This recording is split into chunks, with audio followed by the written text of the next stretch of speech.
Alright, happy weekend sa inyong lahat.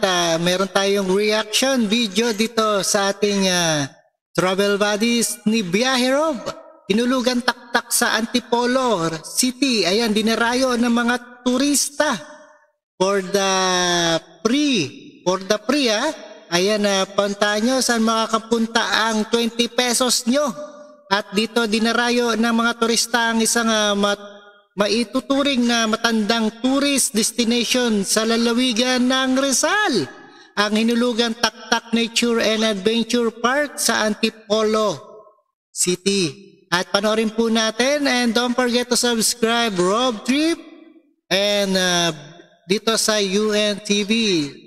Let's go guys, and no other further ado, let's watch guys.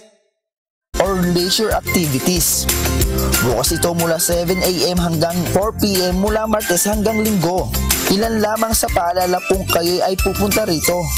Sa mga gagamit ng nasabing amenities or activities, kinakailangan ay edad 14 years old pataas. Bawal naman ang mga nakadress o palda, sandals, doll shoes, high heels, croc adjustable, bicycle shoes, at no pets allowed din sa loob ng parke. Para naman sa ilang mga impormasyon, maaaring makapag-ugnayan sa kanilang Facebook account. Kaya ano pa ang hinihintay ninyo? Tara for the gala! Diyos ang aming sandigan, serbisyo publiko, ang Alright, puntahan po natin ay hinulugan taktak. Malapit lang, dito lang sa Rizal at City. At maraming salamat sa inyong lahat.